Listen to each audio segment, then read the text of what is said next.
Well, hello. Now we have the mental world. This plane is associated with our thoughts and our ideas and our process of the mind.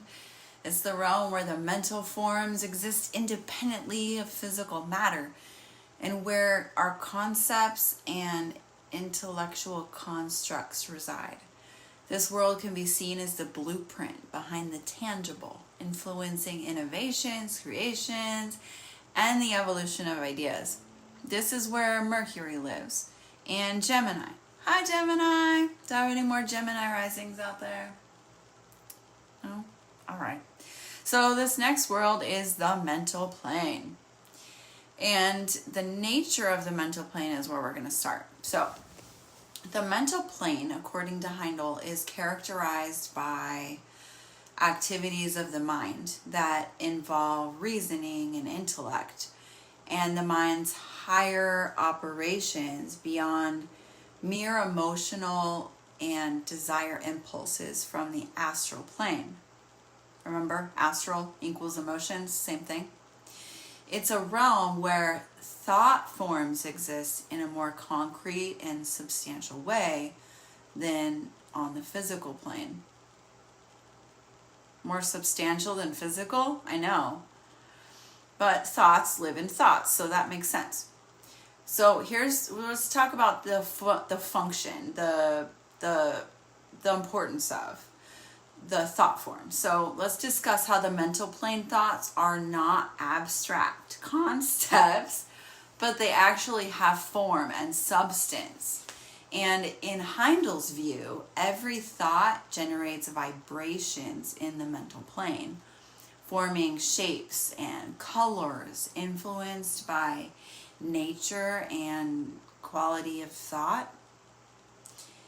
But then there's also influences on lower planes and how these thought forms influence the astral and the physical planes as well. The positive thoughts contribute to health and harmony, while negative thoughts can lead to discord and disease. I think that we all kind of know that, but it is important to make that distinction that this realm, the world of thought, is where that happens. The evolution of the human soul involves not only mastering physical and emotional challenges, but also refining and elevating these mental faculties. Heindel emphasizes the development of discrimination, wisdom, and self-control as essential qualities cultivated on the mental plane. Not my favorite. Discuss how through successive lifetimes, individuals, we learn to create and control our thoughts more consciously, leading to greater spiritual maturity and an ability to operate consciously on a mental plane. I don't feel like I said that so well for a world of thought. Then Heindel talks about the eventual development of clairvoyance and other psychic abilities as faculties that become refined through disciplined mental activity and ethical living. These faculties allow direct perception of and interaction with the mental plane.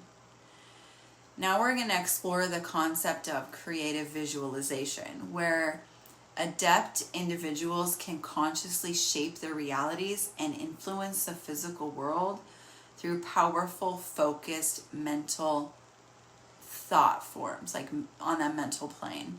And this is a practice that we should all be doing. Do you guys know about this? You should ask Rick, he'll tell you. So emphasize the responsibilities that come with the influence here. So that's what we're going to do. So Heindel warns of the karmic consequences of misusing mental powers, stressing the need for moral integrity in the use of these mental faculties. So no brainwashing, mind washing, guys.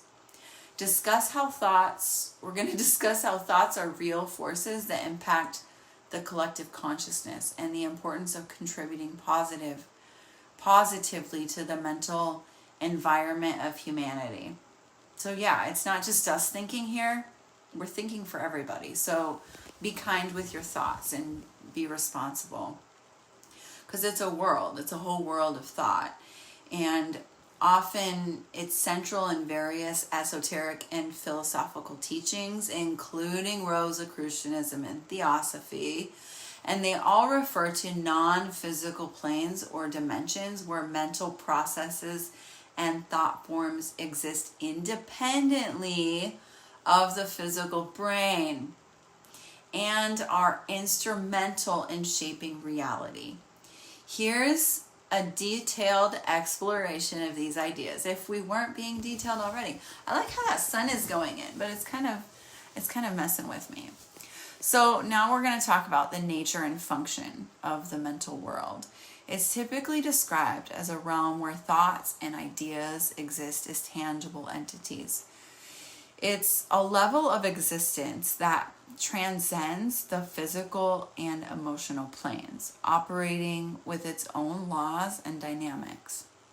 It's the world where the seat of the human intellect and the conscious mind are piloting everything. It's where abstract thinking, planning, decision making, and the formulation of ideas occur. I love Mercury. Don't you guys love Mercury? And I kind of love when Mercury goes retrograde because then it comes closer. But I'm weird like that. So I have Mercury retrograde when I was born, so.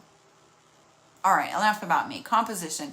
The substance of the mental world is often referred to as mental matter, which is finer and more responsive than physical or even astral matter. It's finer than emotions.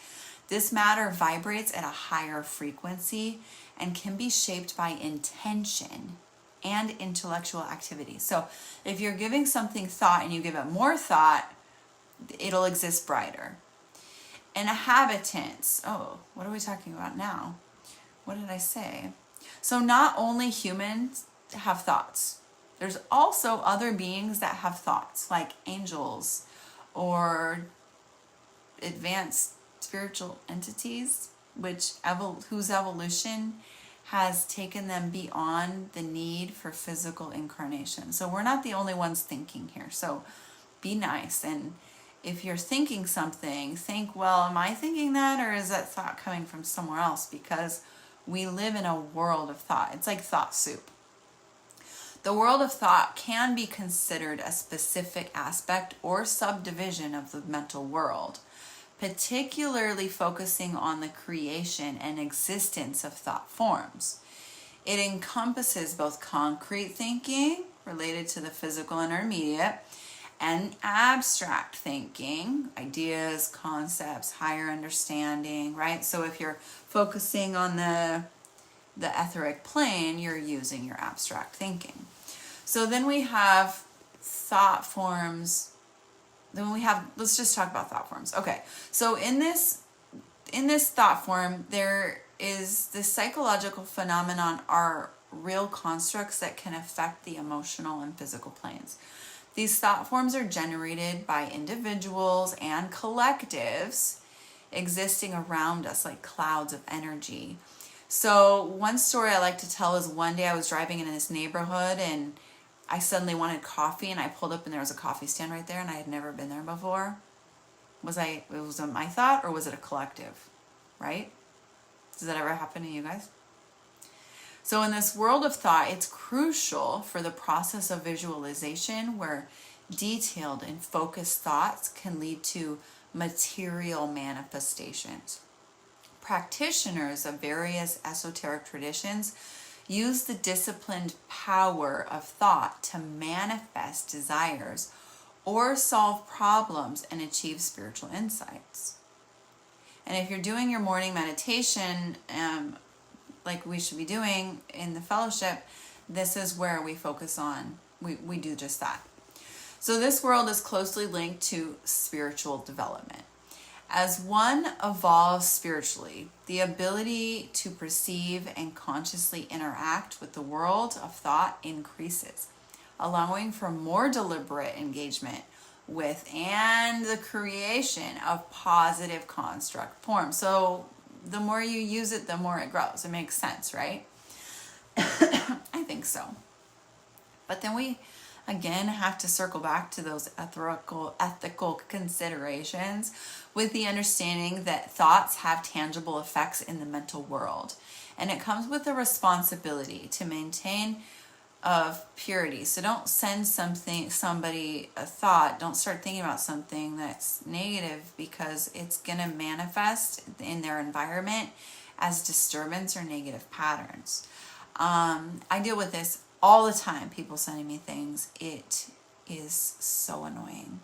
But I have thought forms that I send to other people, but I also make sure that I have permission to send them certain thought forms, if that makes sense.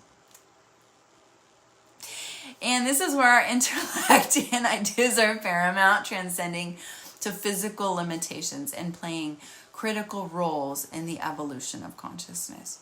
So these concepts encourage an awareness of the power of thought and the responsibility that comes with it, highlighting the profound impact our mental activities have on our personal development and the environment around us. So understanding and working with these realms can lead to significant spiritual growth experiences, like transforming experiences. And I get told all the time I need to be responsible for my thoughts. And it's not just because things I'm not supposed to talk about right here, because I end up all over the internet no matter what I say. It's more because we live in a world of thought, and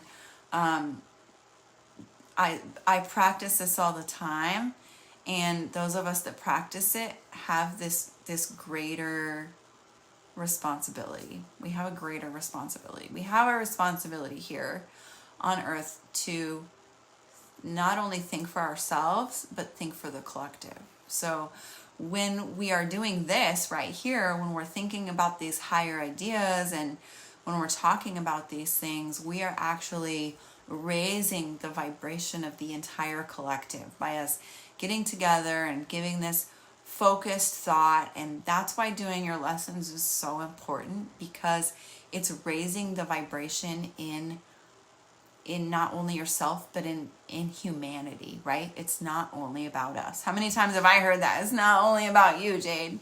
But it's true. It's not only about us. It affects all these different planes of existence. And when we're talking about using our thought forms to access that etheric plane, those higher spiritual ideas, then we are able to raise that and make it more accessible for everybody else too, even people that maybe aren't on the path yet. It creates these doors where there's a door there all of a sudden, and people are able to walk through it. So the world of thought is super, or the world of thought, where all these different thought forms live, right? You got abstract over here and concrete over here, and all these different thought forms. And if you want to draw a picture of all those, that's cool.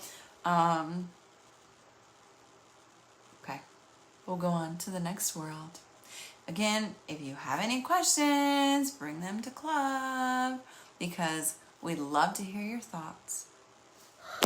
I should clarify real quick that I just said that the world of thought is where all the thoughts live, but it's not. It's the mental world. We just learned that, and I said it backwards anyway. This is why I need fact checkers, guys. If I say stuff wrong, bring it to class. I can't fact check myself all the time. It's too exhausting.